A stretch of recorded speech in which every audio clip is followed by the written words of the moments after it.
우리 하나님의 말씀 기도하겠습니다. 사도행전 7장 우리 본문 17절부터 29절까지인데요. 본문이 좀 기니까 21절부터 25절까지 보도록 하겠습니다. 우리가 공부한 말씀은 사도행전 7장 21절부터 25절까지 본문 전체는 좀 길어서 저희가 하겠습니다.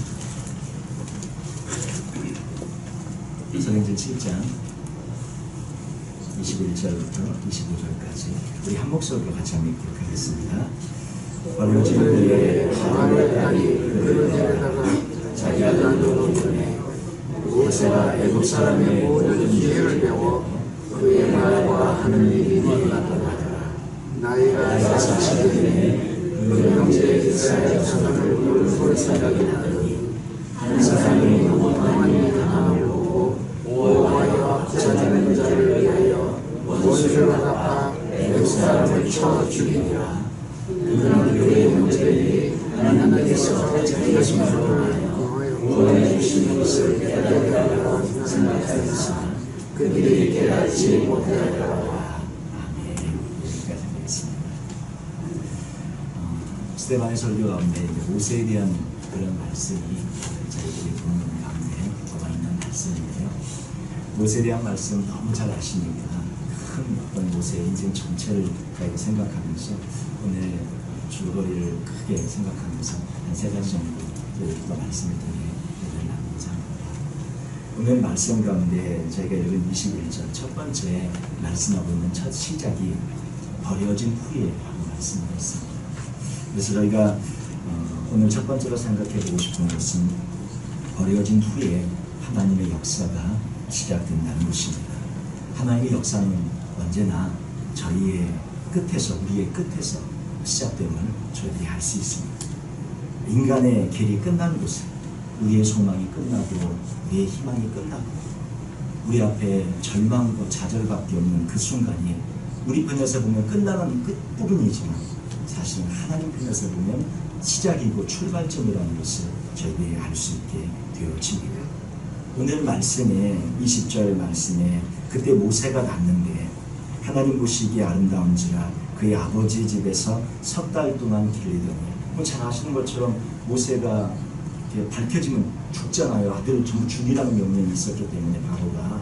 그래서 숨기다가 더 숨길 수가 없어서 이제 석 달 동안 그 숨겨 키우다가 더 숨길 수가 없어서 어떻게 해요? 우리 21절에 보면 날강에 갈대상자로 만들어서 모세를 이렇게 떠나보냈지 않습니까? 근데 오늘 말씀은 너무 정확하게 표현을 하고 있어요. 그걸 뭐라고 표현하고 있냐면 버려진 후에라고 표현하고 있어요. 갈대상자로 날강에 그 사실 버린 게 아니잖아요.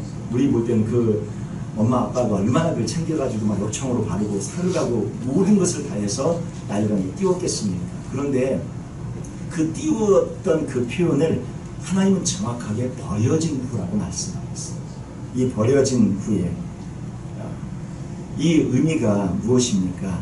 영어로 이렇게 번역본에 보시면 cast out이라고 되어져 있기도 하고 abandon이라고 되어져 있기도 하는데 이 말이 뭐 잘 아시는 것처럼 버리다, 단념하다, 내어 맡기다, 자포자기 이런 뜻입니다.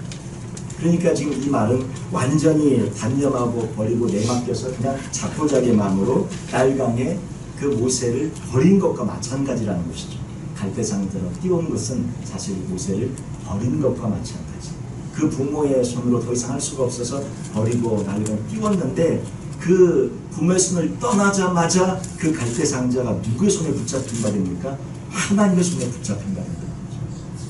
부모가 데리고 있을 때는 부모 손에 있었는데 그 부모 손에서 갈대상자를 띄워 버리는 순간 진짜로 버려진 것이 아니라 저희는 알죠. 누구 손에 붙잡힌 바 되어졌습니까? 하나님의 손에 붙잡힌 바 되어짐을 저희들이 알고 있습니다. 갈대상자를 나일강에 띄웠을 때 정말 이제 하나님만 의지할 수밖에 없는 완전히 맡겨버리는 그 지점에 자기의 손을 떠난 겁니다. 갈대상자가 자기 품에 있지 않아요. 나일강 저리 멀리 떠내려가고 있어요. 이미 우리 품을 떠났어요. 자기 품을 떠났을 때, 자기 손을 떠났을 때 정말로 버려진 그 순간에 그 갈대상자는 하나님의 손길에 사로잡혀서 하나님이 인도하신 대로 그 갈대상자가 바로의 공주의 그 앞으로 가게 되어지는 것입니다. 하나님의 역사는 이처럼 우리의 끝부분에서 시작되는 점이 있습니다. 혹시 가정에 기도 제목이 있으십니까? 아무 걱정하지 말고 기도하시면서 주 앞에 맡기시면서 기도하시면 저희가 나아가길 원합니다. 혹시 직장과 사업터에 혹시 기도 제목이 있으십니까? 하나님 앞에 모든 것을 맡겨버리시고 주 앞에 그 갈대상자를 띄우듯이 하나님 앞에 모든 것을 맡기고 하나님 앞에 넘겨드릴 때에 주님께서 주관하시고 행실하셔서 정말로 귀하고 아름다운 좋은 결과로 인도해 주실 줄 믿습니다. 주님의 일은 주님께서 다 책임지시고 또 이끌어 주신 줄 압니다. 아무 염려하지 마시고 기도하면서 주 앞에 맡길 때에 주님께서 이 모든 것을 핸들하셔서 더 좋은 결과로 더 귀한 결과로 인도해 주실 것입니다. 그 아므람과 요게벳은 하나님의 손에 모세를 맡겼을 때에 하나님은 더 이상 어떻게 할 수 없을 정도의 가장 최고의 정말로 너무너무 최고의 길로 모세를 인도하십니다. 모세에게 친엄마가 젖을 먹이면서 키울 수 있게 해주셨고 유모처럼 그렇게 친엄마를 유모로 이렇게 해서 키울 수 있게 해주셨고 더군다나 그 품삯까지 받으면서 그 모세에게 기회를 수 있게 해주셨고 그 기간 동안 말씀을 양육할 수 있게 해주셨고 얼마나 최고의 환경을 모세를 그렇게 내어놓으니까 하나님께서 그 모세를 친히 키우시는데 그 엄마의 품에서 키우게 해주시잖아요. 예, 내어놓으니까 다시 올려주시잖아요. 그래서 얼마나 귀하게 크게 하십니까? 만약에 모세가 버려짐으로 말미암아 실제로 그가 오히려 사는 축복을 받게 되었는데 안 버렸으면 만약에 모세를 석 달 동안 저렇게 길리다가 나일강에 버리고 이렇게 하지 않았으면 모세는 어떻게 됐겠어요? 나중에 달각돼서 죽었을 거예요. 품에 안고 있었다면 오히려 죽었습니다. 그런데 어떻게 해요?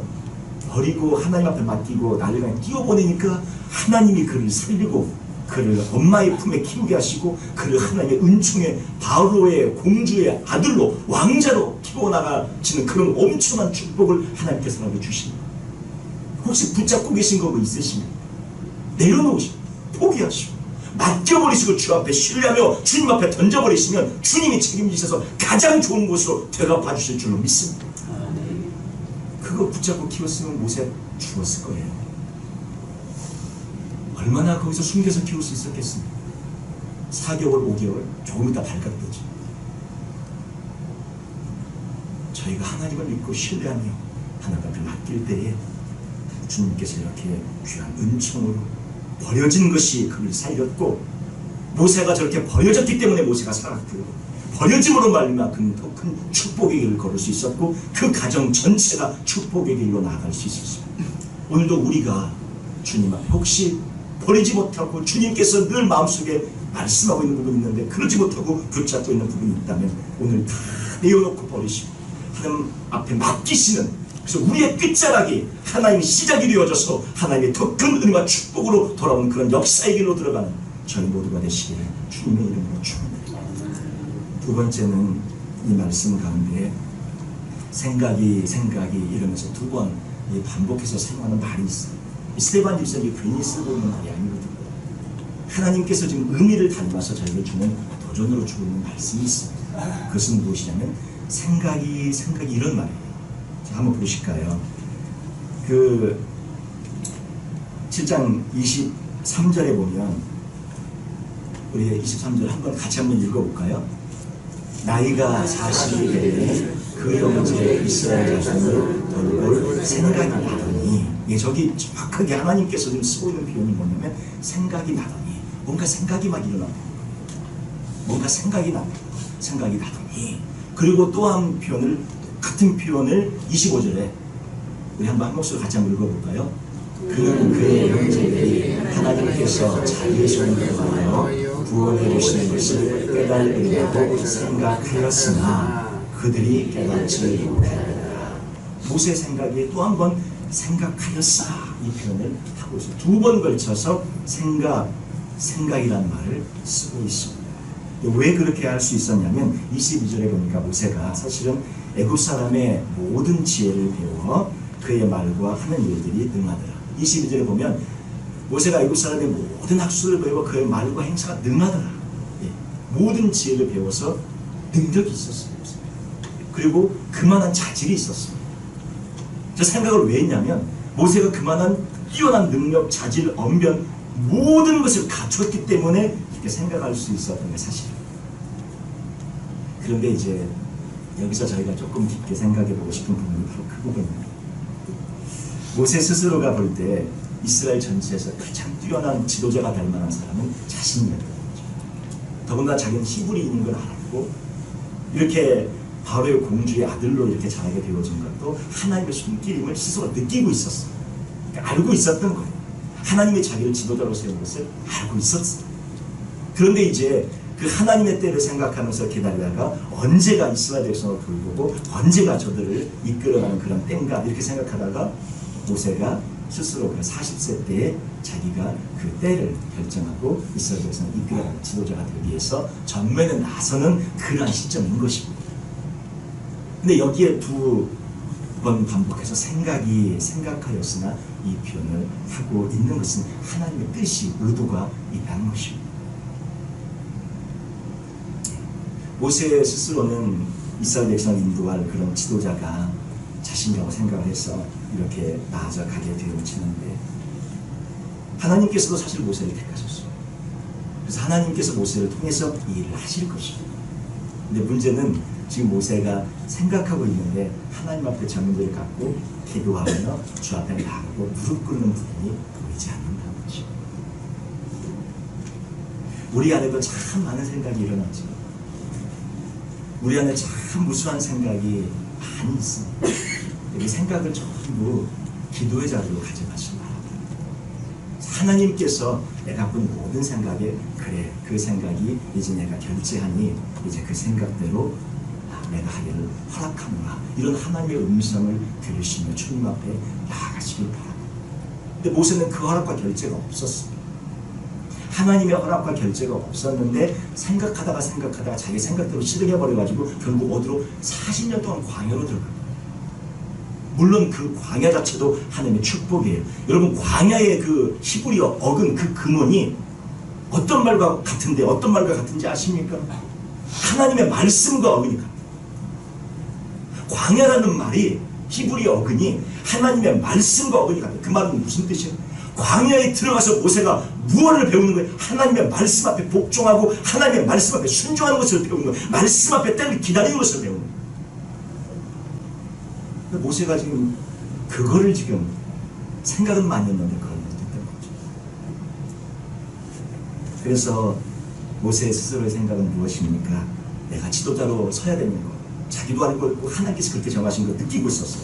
그래서 이제 내가 나서야 될 것 같은데 하나님 앞에 묻고 나아가고 무릎 꿇고 말씀 앞에 서고 이게 없이 그냥 자신 생각대로 40세에 그냥 자기가 서버린 거예요. 결국 그 결과는 어떻게 됐습니까? 이스라엘 백성 돌아보려고 나갔다가 애굽 사람이 이스라엘 백성 학대하니까 차마 견디지 못하고 도와주려고 그러는 거죠. 그냥 애굽 사람 쳐서 그냥 그런 사고가 생겨버린 거예요. 아닙니까? 그리고 또 이스라엘 백성들끼리 서로 싸우니까 왜 그러느냐. 얼마나 그 마음이 간절했으면 그랬겠어요. 애굽의 모든 보아 북이 영화보다 자기 백성을 돌아보는 걸 그리스도와 함께 해로한 걸 더 기뻤던 모세의 마음속에 견딜 수 없었던 거죠. 그래서 그렇게 싸우면 안 된다. 근데 그들이 뭐라 그래요? 어제 애굽 사람을 쳐 죽인 것처럼 우리도 죽이려느냐? 칼로 났죠. 발각됐죠. 그래가지고 모세가 그냥 미디안 광야로 떠나가게 된 거죠. 결국 그 생각하였던 결과가 어떤 걸로 나왔어요? 사람을 죽이는 결과로, 그리고 자기는 40년 동안 광야로 도망자의 신세로 전락하는 결과가 가져왔다는 거죠. 그런데 기도했더라면, 주 앞에 무릎을 꿇었더라면 하나님께서 지금이다 그러면 나서면 돼. 조금 기다려라 그러면 어떻게? 알겠습니다. 하나님 기다리겠습니다. 주님 앞에 순종하면 기다리면 되죠. 주님이 때가 되면 모세 이미 쓰기로 작정했는데 하나님이 누구를 쓰시겠어요? 지금 그 시대에 모세 아닙니까? 누구를 쓰실 거예요? 모세 아닙니까? 하나님께서 말씀하실 거예요. 기다려라. 내가 널 쓰겠다. 조금만 기다렸다가 주님 지금입니까? 그래 이제 때가 됐다. 일어나라. 그러면 일어나서 그 사명 감당하면 되는 건 아니겠습니까? 그런데 그 생각이 하나님 앞에 가져가서 무릎 꿇고 기도하며 말씀 앞에 그 생각을 가져가지 못했기 때문에 자기의 생각으로 자기가 스스로 결정해버렸기 때문에 모세는 사람을 죽이게 되는 결과를 가졌고 40년 동안 광야에서 헤매게 되어지는 결과를 가져오게 되었던 것입니다. 오늘 우리 안에도 많은 생각이 있을 것입니다. 뭐 나쁜 생각, 죄된 생각은 우리가 스스로 싸워서 다 없애잖아요. 근데 이제 지금 저 생각은 뭐냐면 좋은 생각이에요. 지금 모세가 지금 저 생각이 죄된 생각입니까? 내 백성을 돌아보겠다. 이게 지금 죄 짓지 않은 생각입니까? 저 생각이 어떤 생각이? 좋은 생각이에요? 나쁜 생각이에요? 좋은 생각입니다. 지금 저게. 나쁜 생각이 아니에요. 백성을 살펴줘야겠다. 내가 백성을 돌아봐야겠다. 예. 저게 나쁜 생각이 아니고 좋은 생각이잖아요. 우리가 나쁜 생각은 우리가 다 스스로 싸워서 다 없애버립니다. 그건 괜찮았어요. 그런데 문제는 좋은 생각일 때예요. 좋은 생각이. 모세도 지금 어떤 생각이면 좋은 생각이에요. 그런데 좋은 생각이 다 하나님의 뜻은 아니라는 것입니다. 그때가 다 하나님의 때는 아니라는 것입니다. 그래서 좋은 생각이 아무리 많이 좋은 생각이 있어도 그것을 어디로 가져가야 되냐면 하나님의 말씀 앞에 기도 앞으로 가져가야 되는 것입니다. 그래서 하나님의 허락하심과 하나님의 인도하심을 받고 나아갈 때에 위대하게 쓰임받는 위대한 지도자가 되어지는 그런 축복의 역사가 펼쳐질 줄 믿습니다. 우리 모두도 하나님을 향해 많은 생각을 하십시오. 주님의 나라를 위해 많은 생각을 하십시오. 주의 몸된 교회를 위해 많은 선한 생각을 하십시오. 그러나 그 선한 생각으로 그대로 움직여서 결정하기보다는 주 앞에 나아가시고 기도하시고 말씀 앞에 나가셔서 주님 뜻 앞에 복종하고 순종하며 나아가는 그런 생각이 되어질 때에 더 크고 위대하게 쓰임받는 우리 모두가 될 줄 믿습니다. 세 번째는 이 말씀을 통해 모세가 이제 이렇게 되어서 결국 어디로 가냐면 광야로 들어가지 않습니까? 우리 이제 마지막 29절을 보면 오늘 저희가 이제 본문에 읽진 않았지만 마지막 29절 범위로 잡았던 본문 보면 모세가 이 말 때문에 이렇게 풀로 나가지고 그 말 때문에 도주하여 미디안 땅에서 나그네가 되어 거기서 아들 둘을 낳아. 저 광야에서 나그네 되어져서 광야에서 이렇게 40년간 살게 되어졌다. 지도자가 되려고 했는데 지금 어떻게 되어졌어요? 그냥 나그네 되어버린 거예요. 지도자가 되려고 했는데 나그네가 되어져서 거기서 뭐예요? 섬기는 자가 되는 것입니다. 오늘 세 번째로 저희가 생각하고 싶은 것은 지도자가 되려고 하지 말고 섬기는 자가 되어져야 한다는 것입니다. 우리도 주님이 이 땅에 섬기는 자로 오신 것처럼 저희도 섬기는 자로 살아가길 바랍니다. 그래서 하나님께서 모세를 40년간 광야의 길을 걷게 하십니다. 광야에 살 게 뭐 있어요? 양들 보고 나를 따르라 그럼 양들이 따라옵니까? 양들에게 내가 지도자야 따라와라 그럼 따라옵니까? 말 안 듣지요. 절로 가죠. 절벽으로 가죠. 그냥 일로 오면 좋겠는데 엉뚱한 데로 가죠. 그거를 양들에게 지도자가 되어줘야 돼요. 모세가 지금 뭐하면 섬기는 양들 한 마리 한 마리 붙잡고 길 잡아주고 먹여주고 입혀주고 채워주고 지금까지는 지도자였는데 하루아침에 섬기는 자로 바뀌어져갖고 40년 동안 섬기는 훈련을 받고 있습니다. 그것이 나중에 진짜 이스라엘 백성을 이끌어가는 지도자가 되어졌을 때 참된 지도자로서 쓰임받을 수 있는 그런 자가 되기 위한 자질을 지금 모세가 갖추게 되어진 것입니다. 우리도 하나님의 사람으로 우리 모든 지도자입니다. 우리 모두는 주님 앞에 귀한 지도자들입니다. 근데 지도자가 되기 전에 먼저 섬기는 자의 그런 자리에 서서 섬기는 훈련이 있을 때 진정한 지도자가 될 줄 믿습니다. 주님이 우리 모두는 주님 만나고 싶고 주님 안에 거하고 싶어 합니다. 근데 주님이 어디에 거하시고 어디에 계십니까? 근데 우리가 생각하는 것보다 주님은 우리가 생각하는 것보다 낮은 곳에 거하시고 계시는 것 같습니다. 저희가 주님 만나려면요 어디로 가야 되냐면 내려가셔야 돼요. 왜냐하면 주님이 가장 낮은 곳에 거하고 계시기 때문입니다. 지금 저희가 있는 곳에 주님이 거하시지 않고 있을 수도 있는 것은 왜냐하면 우리가 주님보다 조금 높은 곳에 있지는 않은가 싶은 그런 생각이 들어집니다. 주님은 가장 밑바닥에 십자가를 지기까지 가장 낮은 곳에 가장 이 땅에 자리가 있다면 가장 밑바닥에 지금 거하신 거 아닙니까? 십자가 자리가 가장 밑바닥 아닙니까? 근데 우리는 거기까지 가기를 두려워하고 거기까지 가지를 못하고 있는 것 같아요. 그러니까 주님과 정말로 깊은 만남을 가지려면 주님이 계신 그 자리에 내려가서 그 십자가의 자리까지 낮아주신 주님의 자리까지 가서 주님을 만나야 되는데 만나기가 어려운 곳이 왜 그러냐면 우리가 주님보다 몇 단계 위에 항상 늘 거하고 있기 때문에 주님은 가장 밑바닥에 멸시받는 자리에 있었고 천대받는 자리에 있었고 욕을 먹는 심지어 침을 뱉어서 침이 막 얼굴에 묻었던 자리에 있었거든요. 근데 우리는 그 정도의 자리에 보단 조금 높은 데 있지 않습니까? 저희들 어떠십니까? 그 정도 계십니까? 그 정도 있어야 주님을 진짜 만나거든요. 십자가에 가야 주님을 만나요. 주님이 거기 계시니까. 근데 주님을 저희 있는 위치에서 자꾸 찾아요. 우리는 주님보다 몇 단계 위에 거하고 있기 때문에 그 겸손의 모습도 주님이 거하고 있는 겸손의 자리보다 우리는 한 몇 단계 위에 좀 덜 겸손한 자리에 있지 않습니까? 그러니까 주님과의 깊은 만남과 교제가 이루어지지 않는 거예요. 주님의 그 가장 처절한 겸손의 자리까지 가야 그 자리에 계신 주님을 만나는데 저희들은 늘 주님보다 몇 단계 높아요. 그러니 주님을 만나도 제대로 만날 수가 없는 거죠. 그래서 모세가 40년 동안 광야에서 자기 자신이 거기서 죽어지면서 겸손을 배우고 섬기는 자리에 가서 섬기는 자가 되어지는 것이고, 인자에 온 것은 섬김을 받으려 함이 아니라 도리어 섬기려 하고 자기 목숨을 많은 사람의 대속물로 주려 함입니다. 이것이 주님이 오시고 주님이 거하신 차이. 우리도 저도 이 말씀을 생각하면서 참 주님보다도 저 얼마나 높이 지금 거하고 있는지 많이 회개했습니다. 우리 모두도 오늘 한번 생각해 보세요. 주님보다 몇 단계 정도 위에 계신지 한번 생각해 보시고, 내가 주님 가장 밑바닥, 이 세상에서 낮은 자리 중에 가장 낮은 자리는 거기에 주님이 거하시거든요. 지금 가장 최고 낮은 자리에 거하세요. 가장 맨 밑에 단계. 그러니까 지금 저희들이 그 단계를 생각하시면서 많이 내려가셔야 돼요. 내려가시고 또 내려가시고 저도 내려가고 우리 모두도 내려가고, 그래서 낮아져서 주님 거하는 그 자리까지 가서 주님을 만나 깊이 있게 주님과 교제하고, 내가 그리스도와 함께 십자가에 못 박혔나니 아무리 고백해도 소용이 없어요. 왜? 주님이 거하신 그 자리에 가지 않는 이상. 그래서 우리 모두도 이렇게 나아가는 우리 모두가 되시기를 주님의 이름으로 축원드립니다. 기도하겠습니다.